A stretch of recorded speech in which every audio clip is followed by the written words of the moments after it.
Hello, hello. This is Ishneet, marketing lead at Fractional CMO, and we are back with the Revenue Unplugged show, episode number 3. So today we are going to discuss about building revenue ops skills to support global industries for their ops requirements.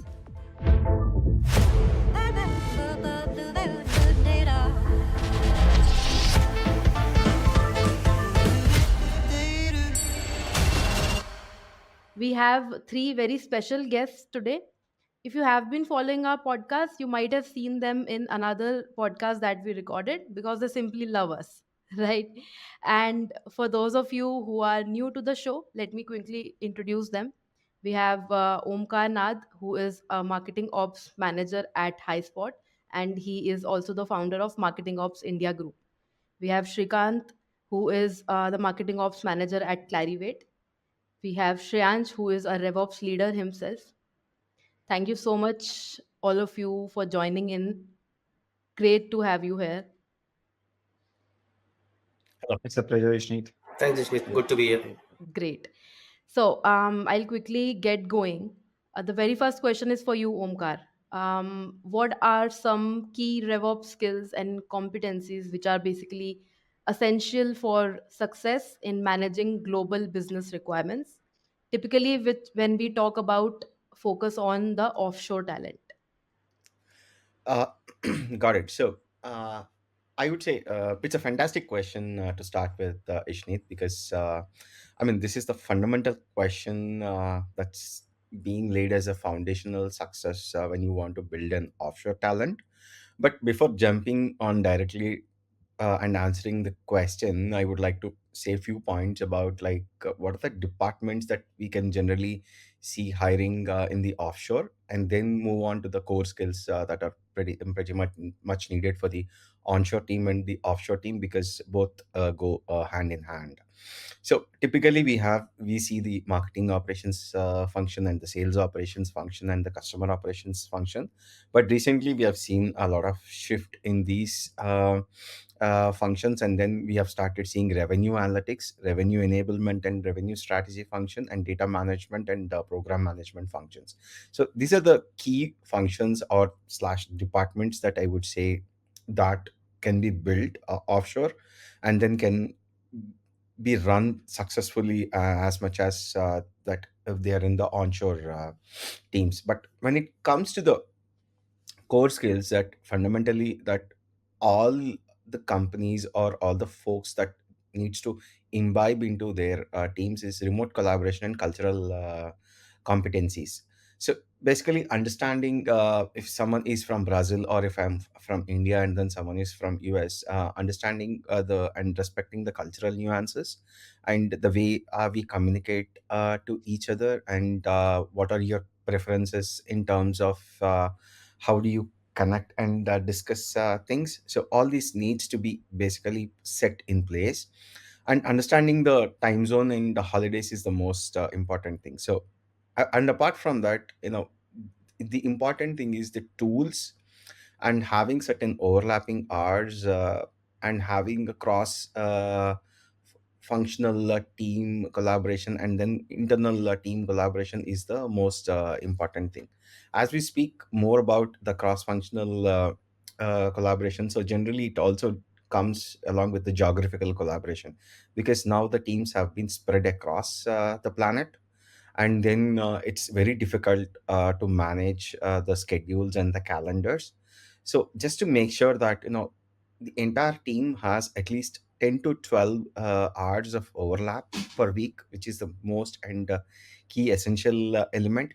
In the overlap, you will also have team meetings and then jam sessions, so that you tend to get understand each and every individual perfectly. And then also you can set the expectations across the teams, and then it gives the leadership or the folks who are managing the teams an eye view of how each and every function of my offshore team is doing, and then it gives a more I would say in-depth knowledge about the teams and how they function, and then it in turn that helps them to coach and train the people along with the required skills for the individual departments. And apart from this, the functional acumen, like say understanding functional processes, is the most important for any revenue operation professionals.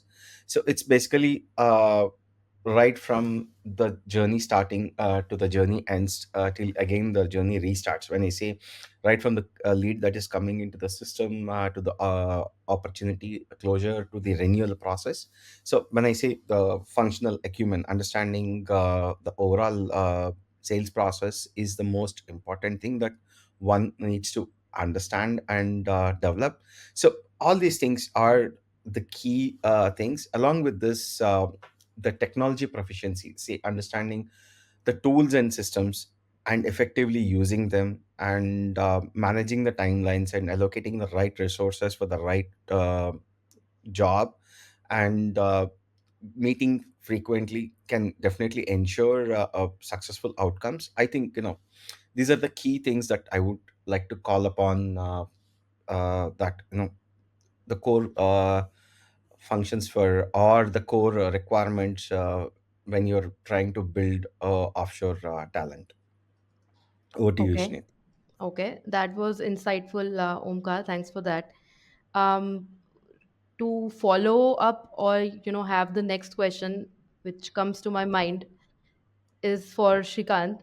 Shrikant, what are some best practices or strategies for building a collaborative and cohesive global revenue ops team that includes offshore marketing talent? So, based out of your experience, what would you like to add here? Great question, Shane. I think just building upon what Om mentioned, uh, the first part would be to kind of understand what is their go-to-market motion. Is it sales-led, product-led, or kind of hybrid, right? Once we figure that out, depending on that, I think the team structure follows in place.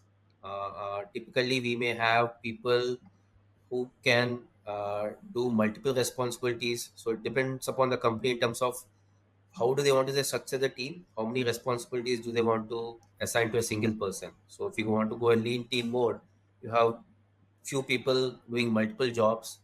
For example, let's say a CRM admin can also take up pretty easily sales operations job, right? So it's easy for one to kind of use the transferable skills to kind of take up on other responsibilities. So I'd probably say go by a matrix. On x-axis you can take hands-on experiences versus transferable skills that you can apply. On y-axis in terms of how specific to generic in terms of the responsibility that you can handle. So somewhere in the middle, I think the teams can probably see in terms of how they can structure themselves for a RevOps standpoint, how they want to function, how they want to collaborate. So probably this way would be easier for them to think through and then kind of build the teams. Other aspect here is also in terms of the talent pool that is available. So sometimes we might need a very niche talent, right? Depending upon the gaps that the current company may have. Say, like Om alluded briefly on that, data management or data analytics. So that needs very specific skill sets, right? We need people who are specialized in that. It may require uh, skill sets to kind of integrate tools which are ingested from multiple sources, then kind of analyze and then kind of report and all of that. So if there is any specific need or gap that the company or team has, then that would demand a very niche and a core skill set. If not, if one can have transferable skills that they can probably showcase, right? If say someone is a content writing, they can probably write for mail, they can write for copy writing, social, so on and so forth, as you might very well know, Steve. Yeah. So it's kind of understanding where the structure is, where the skills and the gaps are there, and then kind of filling it across. Coming to the offshore marketing talent, I've seen of late in one of the LinkedIn posts about India, talking about India in specific in this context, about 230,000 marketers who are available there. So from that context, it's a huge talent pool available. And if I can just take a step back and put in a very larger view, right?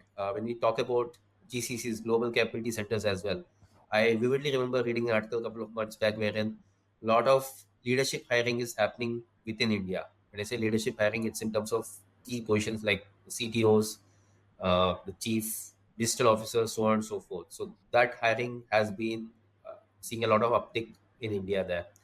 So I see same kind of approach being shifted to on the marketing function as well, wherein not just the talent, but there's a scope for a lot of leaders. Now that there's a lot of SaaS boom as well, particularly from India and what has been from past 8 years and where we are currently standing at.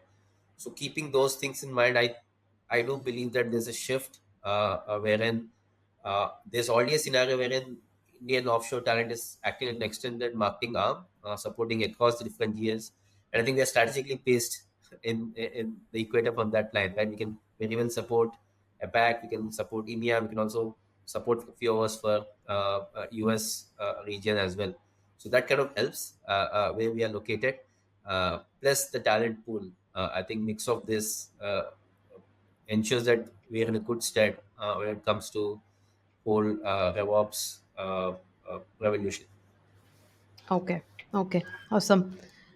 Shanch, do you have thoughts to add here? Because I believe you have a lot of experience in Uh, hiring offshore. yeah, So, what are some best I was just practices or strategies? before we go there, Ishneet, I would just like to bring a point. I think Om and Shrikant covered some really great points. The other big advantage for countries like India is that we come from a rich background and learning from IT outsourcing. So we have that frameworks already figured out. India has done that amazing in last 20 years. So now in my journey of last 15 years, I have seen that replicated into business functions like sales ops, marketing ops. And that has given or it is giving India the biggest advantage. Like for you, if you talk about say Siberia or Venezuela, where I go and sometimes try to hire, they don't have an IT outsourcing robust background, right? So for them, these things have to still be figured out. But we know our infrastructure is built in such a way that we can just plug and play any day. We all, three of us, have come from that whole infrastructure, right? Right. So that's an interesting point. And what Om and Shrikant just listed out, it is from that experience similar to me, where we come from that timing wise, overlap, communication. These are key important points along with skill upgradation and the talent pool we have. So, and then I had this I would say I'm very fortunate that I had this perspective of creating operations team in India for companies and then creating my own agency focused on revenue operation. I think India's talent pool, along with certain other South Asian countries, is great. One, you find a variety of talent. You have creative people, you have logical engineering background folks, and then you have a lot of business background, business education background also in India. We have great MBA colleges, we have great IT and engineering colleges, and now we have great uh, creative talent. So India is a very, and for me, I have seen that in my agency where we had a team which had all these skill sets and could cater to countries like US, Canada, European countries, and even for that matter, Australia, Singapore. So across the globe, we could help. Now, things which really matters in this successful implementation is basically a couple of things. One is your overlap, which Om mentioned in his first one. We should make sure that whether you are an in-house team or you are a consulting firm helping other clients in US, you should have at least 5 to 6 hours of overlap, business hours overlap. So what that happens is that enables proper communication. And with tools like Slack, you can be real time communicating with your US counterparts, be it client or be it in house team members. You can really interact. And actually, if you see, if you cover 5 to 6 hours, then you cover most of the work in the entire day. Then there is a lot of other time which is used for your own research, your own thought process, your own project management. So that communication part, which I have seen, is a very key factor. And folks who are coming into revenue operations need to understand that they have to be very, very clear with their communication. In my agency world, I have learned one thing that there is nothing called over communication. over communication is not there. You need to communicate as much as possible, right? So that is important. Second thing which see a lot now happening, which was missing, nobody taught me during my early time in the career in revenue operation, is project management. We have some amazing project management tools, and now in India, a lot of people have revenue operation folks have started doing PMIs, so Project Management Institute, and they have started doing project management certification. So the whole framework has now become very robust, and project management is also important. Like, because there's so much when you start revenue operations, there's so much tactical things going on day in, day out. If you don't have a proper project management, things go haywire. It just slips from here and there. So as you can see the smile on his face, he knows that project management is so important. Uh, so two skills, along with your core skills of your tools and your data analytics, these are the business skills which I think, if not already done, we should be having trainings for these: communication and project management, because that will, any job, but especially for revenue operation where there are so many wires crossing each other, it is important that we have both of these properly structured, whether it's an in-house team. So that's what I have seen success in my agency life, where we were managing clients, complex projects or simple projects. Communication was key. Tools like Monday.com, ClickUp, Project Management Asana, these are important. Slack, Microsoft Teams, these are very important. More than emails, people do communicate on these tools in the current scenario. So if you have that, and then I think core skill learning like Marketo, Salesforce, HubSpot, that's still comparatively easier to figure out because there's a lot of knowledge base available. So you can learn from them.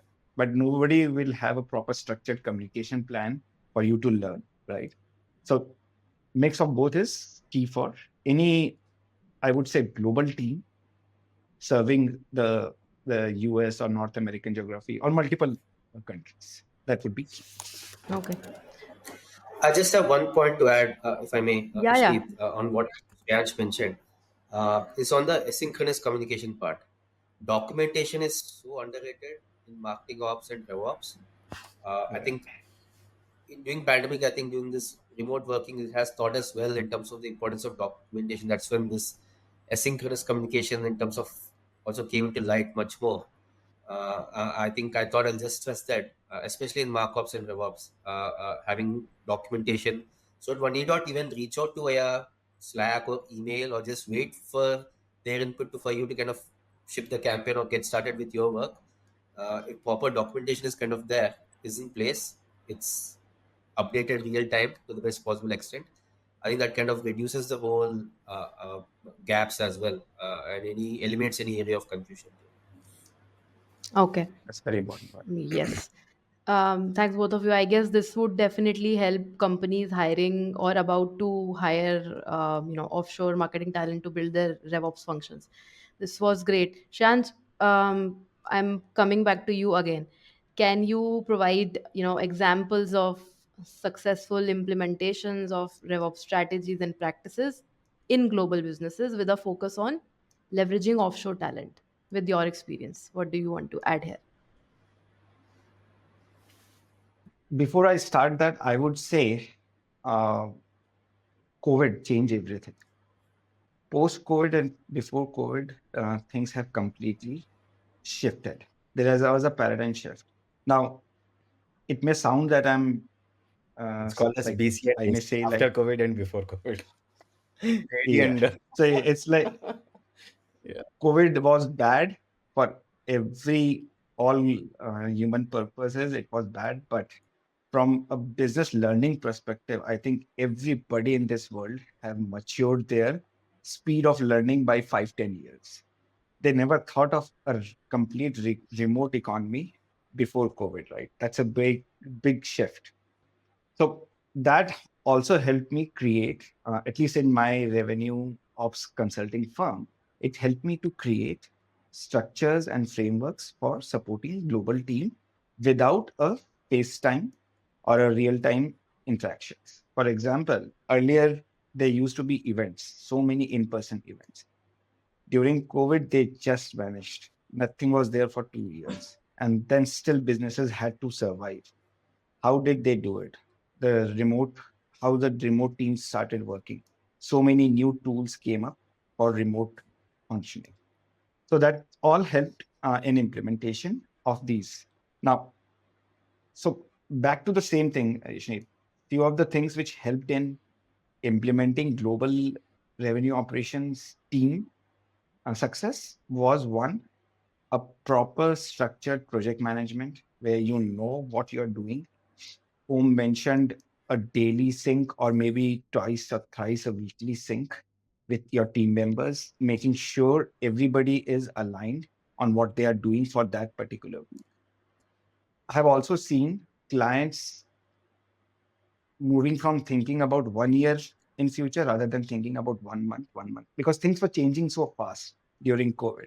So they were planning for next month. It was not that let's plan 2 quarters ahead, 3 quarters. All those goals were there, but they were becoming more operational. So that was a big thing, which as a revenue operations professional, I have been trained to do that. We are trained to do monthly planning and then lead it to 6 months plan.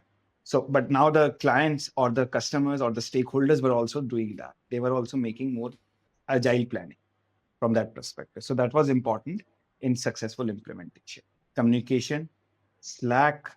I don't think anybody can now survive without Slack, at least to my perspective, Slack or Teams. So that also helped a lot to implement these complex projects because there was a real time communication, sharing of files, sharing of information and knowledge. So those three.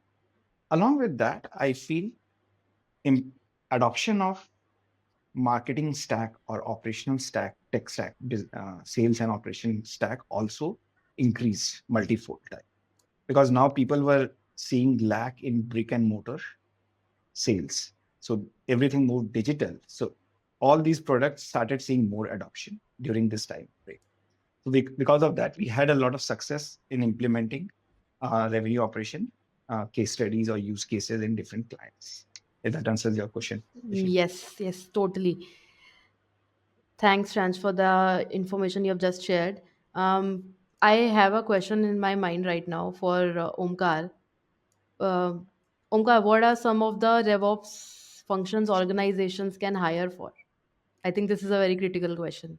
So I was recently chatting with one of a VP of marketing on a different note, and then she was moving. She was moving into a new role, and she was asking me, "Oh, what are the teams that I can build out of India or do out of India?" And I just told one thing to her, or say that you name it, we have it. So that's the kind of a model or the kind of a confidence that generally that we got in the past few years, that what can be built and what cannot be built, like everything, yeah, you name it, we can definitely build it. So it's not definitely a huge concern at this point of time, but how fast or how quick that you want to do it, it makes a difference. But yeah, switching gears to your question, like we can build a lot of teams, like marketing automation teams, like right from your daily operational activities to your scoring methodologies or your persona related stamping, or highly complex processes to highly what you call less focused processes in your CRM, in your marketing automation, in your revenue operations or integrations, building new database platforms. That's why I said you name it, definitely, yeah, we can definitely build it. So, but a lot of functions, even I've seen a trend of finance. A lot of financial roles recently have been moving out to India, apart from the sales and marketing and customer support roles. But yeah, so with a lot of things, like we also have talent pool across in SEO. I mean, you name any of the quadrant that's in the Scott Brinker's matrix. Most of those that happen and run through out here in India. Yeah, I mean that's my experience of when someone asks what teams or what you can build. out of India. So there's typically everything you can build out of Yeah, you India. name it, we have it. I, I only feel, I share your views on it. What I see now sitting out of US, what I see is the creative side is still a weakness from a global Yeah, economy, global businesses perspective. India, we need to still develop that skill for global adoption. Otherwise, analytics, logical yeah, thinking, all those skills are available in abundance. But creative is still, I feel, like content creation yeah. and creative side of Yeah, I think you always have those pros and cons when you have the huge. That's why we have these offshore onshore models. it. You can weigh in things. Okay, what I can do best here, let me do it, and what I can do best there, let me do it there. So it's a win-win situation. Yeah. Right. Agreed. Okay. Um, Shansh, once more coming back to you. What are the challenges organizations face when managing RevOps across multiple locations, and most importantly, how they can overcome these challenges? Key challenges. One is project management, which now you have a lot of training and you have a lot of experienced folks in India who can teach project management. So training on project management is important. So that can be taught. Um, a lot of deep skill into these tech platforms. So earlier, what I was seeing is when I started with Marketo, did it for 3 years, then went to HubSpot, did it for 2 years, then tried Salesforce.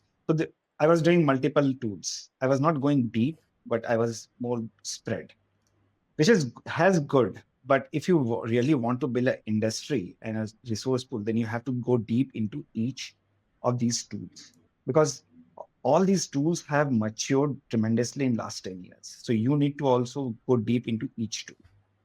If you look at HubSpot, they are launching 8 to 10 new product features every month.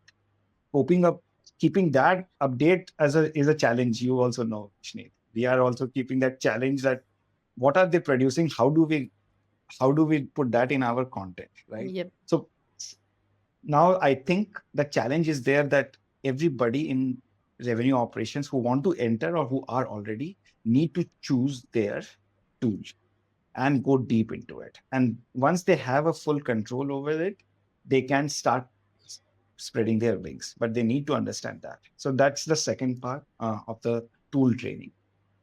Third is, I think, exposure to business environment is something which folks in India should be given. A lot of them already have it, but as business leaders or managers, we need to make sure they're aware how businesses work in the end market. So if the end market is US, Canada, or if the end market is, say, Europe, culture, their business practices are different and their communication styles are different.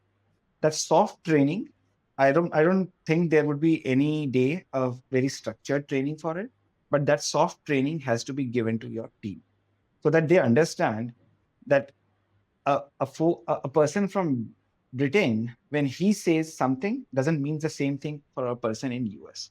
So they need to understand that cultural thing also a lot. Like I work with folks in Germany, UK, and US, and all three are different cultures. Their way of expressing things are different. So you need to kind of train your team or the resources on the communication part and the culture part because you're dealing with human beings on day-to-day basis, right? So project management, tools, culture, and communication skills are three important factors.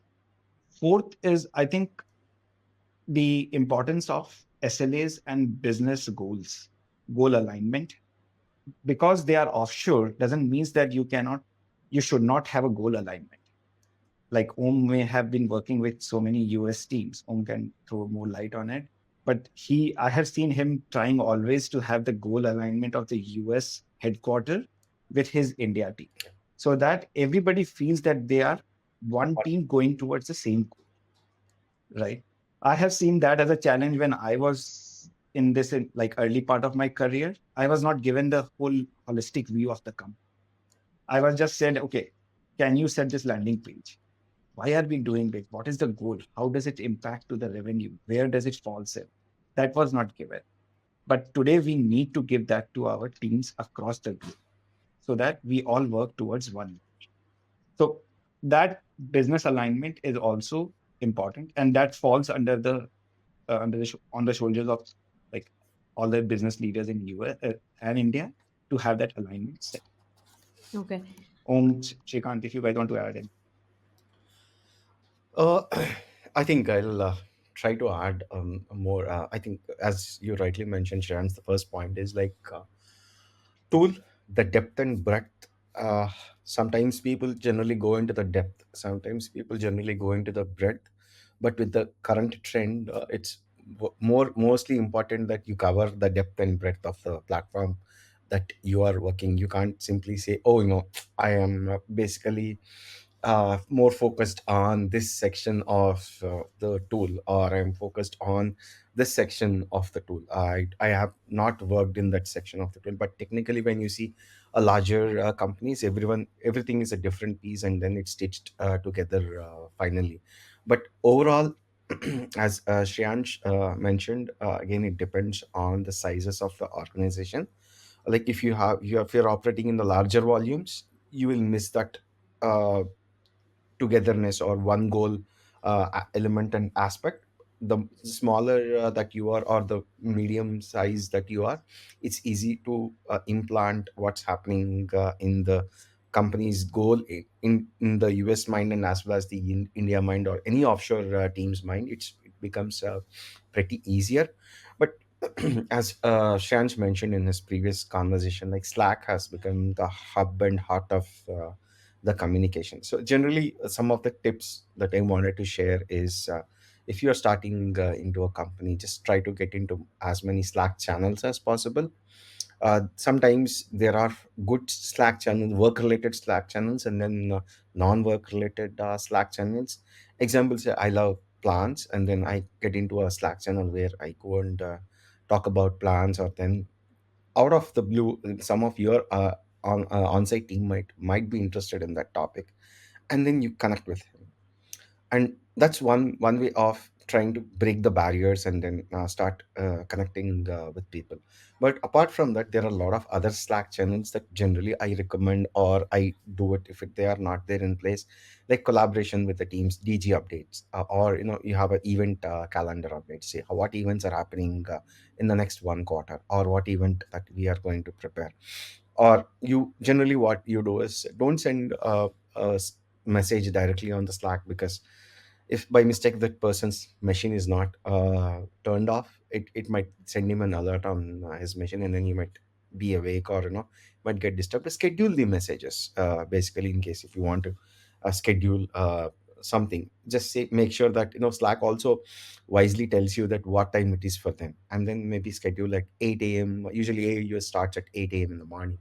So just mention that, send this message at 8 a.m. in the morning. So schedule all your messages that you wanted to chat or ask, or get information on, and update your tickets sensibly. uh, right. Example, say, communicate as much as you can. And then some of these are the most important things, like as Shane has already mentioned about Asana, Trello, Monday.com, you know lot of things, basically. And then if you are into marketing operations, try to have a sync between your MQL alert to Slack. Say, example, say, most of the times I can say that, oh, I have sent an email alert, and then the lead is not being followed up. Sometimes the sales might get lost in the email alerts, but you can integrate the same thing with your Slack. Say that, here is the new MQL, here is the MQL alert, and then here is the name, first name, last name, Salesforce link, and then email, and then just to give them, so that it's one click, it can take them to Salesforce. So optimize and understand the stake, someone's job easier. So the best thing I would say is, the moment you make someone's job easier, your job is definitely done.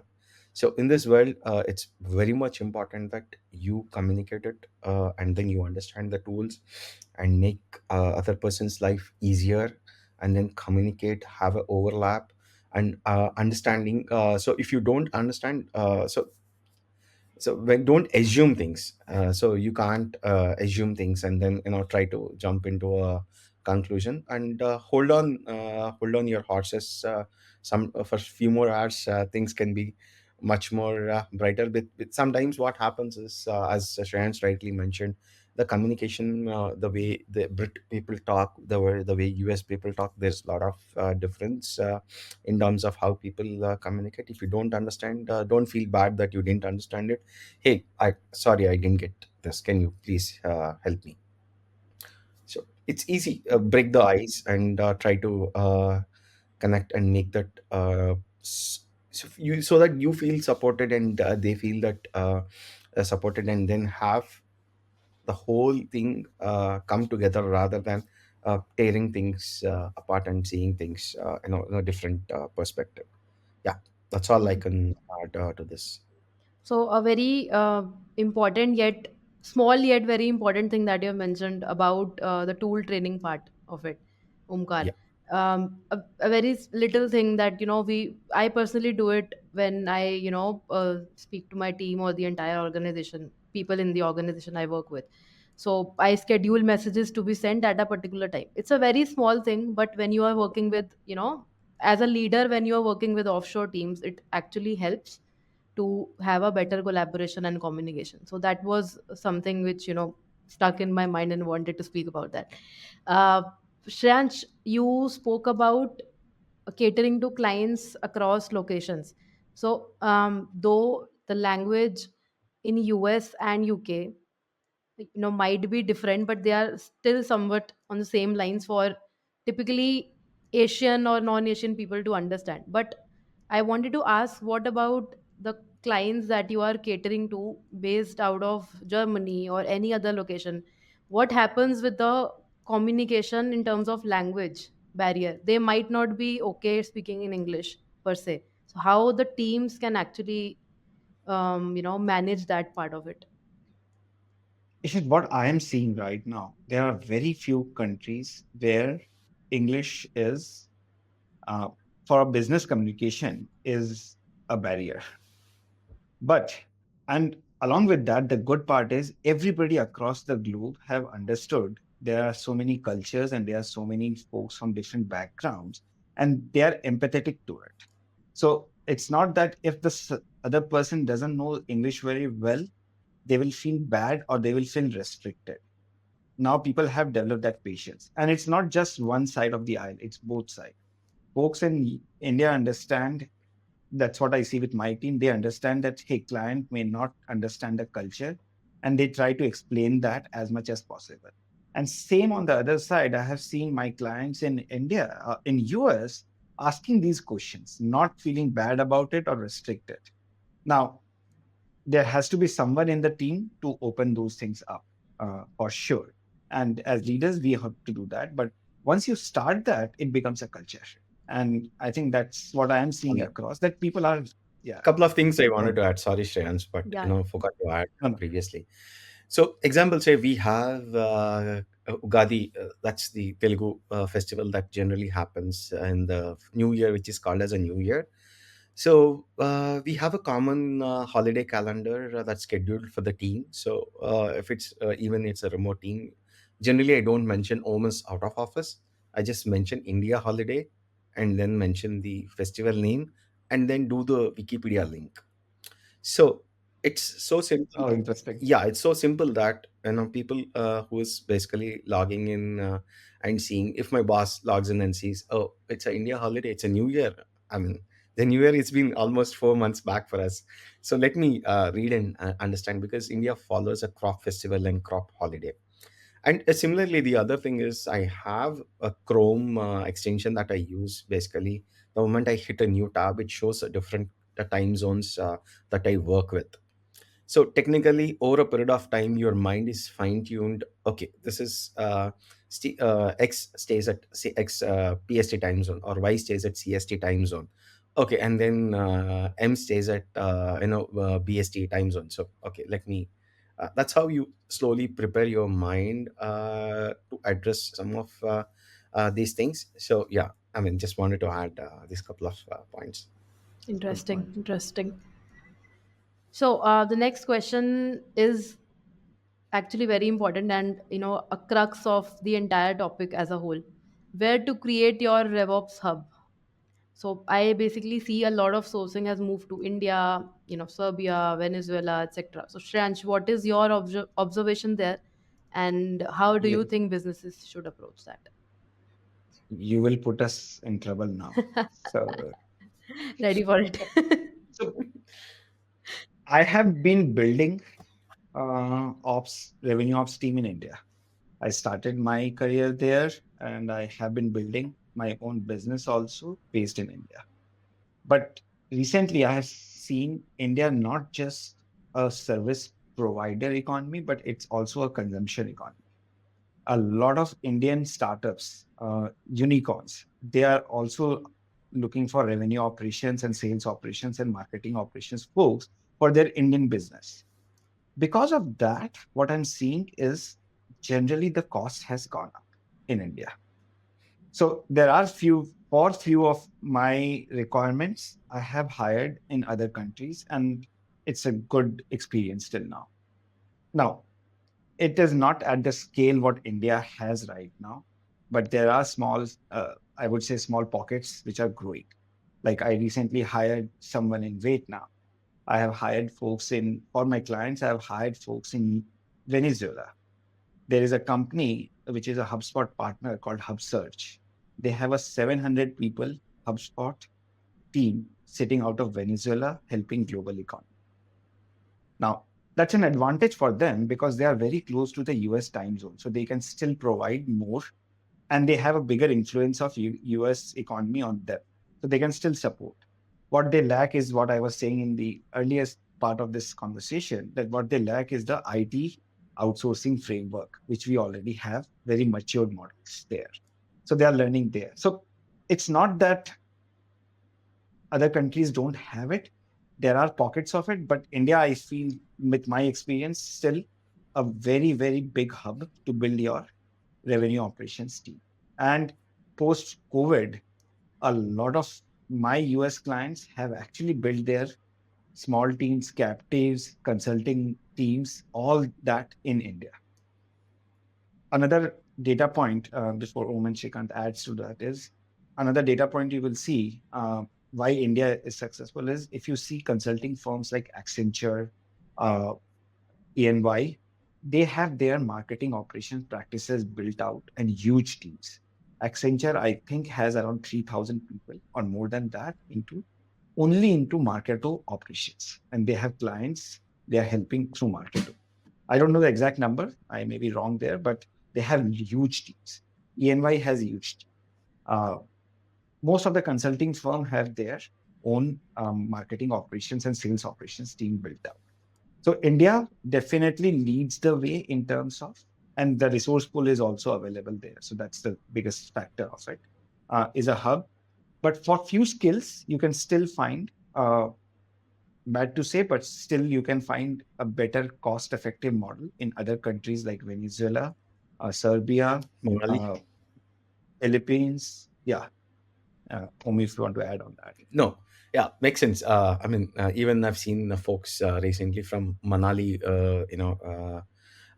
coming up a lot on my LinkedIn feeds, and come a few other conversations. The definitely the advantage that you have in India is especially that. So if you are planning to build and raise a company here out of India, you have multiple pockets like technical and non-technical stuff. So I would say marketing, sales, and finance are the non-technical stuff, and then the technical stuff is your core IT function. So the advantage that you have over being here in India is you get uh, both of them in a nice mix versus when you compare with the other geographies. But technically, if you're only core at certain spaces of non-technical, yeah, definitely you need to focus on the geography that gives you much more advantage. Is the only difference or only point that I would see as a main difference that we as a country, that India have versus the other nations who have already started picking up. I think they'll be there very soon in few years from now. Okay, thanks for that. Ishan, before Yeah, Shreyansh. before you jump to another next question, just a good example here is I know one company, I don't recall the name of it. This person, an Indian guy, he went to Philippines and created a revenue operations agency which has around 500 folks already in there. So people are doing this model. It's not that people are not trying it out. It's just that India may be 10 years ahead of the. Yes. We have that advantage that we are growing fast and we are a learning economy anyway. So young and learning economy. So that advantage is there. But yeah, you can even look for different skills into different countries. Awesome. Great to know that. Okay, the final question for the podcast before we wrap up, Shrikant, a very important question. What advice would you give to aspiring RevOps professionals, and offshore marketing talent who are looking to develop their skills and make an impact on a global scale? Sure. I'll pick up from where Om and Shreyansh have left. They spoke about depth, they spoke about the breadth. Most of us know about this concept of T-shaped marketer. So you may have multiple functions, right? Like say content, SEO, marketing automation, ads, programmatic, events, webinars, whatnot, right? There are multiple functions there, and then there are specific aspects wherein you can build a lot of expertise on. That's where you go deep on. Let's say marketing automation, there are multiple tools there. So there's HubSpot, Marketo, Eloqua. If you kind of have that depth in one particular function that you've chosen, where you kind of like that, it's not easy for when someone is just at the early of career starting out. Which function? There are so many functions already in the marketing. It's a huge portion in itself. Which function to pick and what to choose there, right? Even we take about writing, whether long form writing or this copywriting, writing for the social channels, say writing for LinkedIn has been a lot of focus of late. So the T-shaped approach, I think, should work well. The challenge would be to understand and kind of get familiar with all the different functions there, and then identifying, okay, this is one particular area where I feel I'm confident at, and let me explore it to its entirety there, right?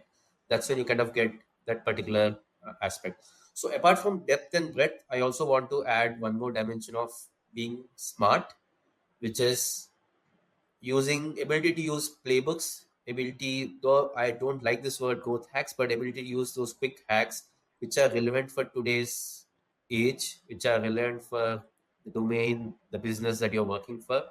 I think using smartness at different junctures would kind of give you an extra benefit as well. So of course being t-shirt marketer would give you the overall understanding of how marketing is working in your particular area, what should you do, but also to kind of have quick armory of say tools, process, playbooks, hacks can kind of get you more far than what you ideally would be.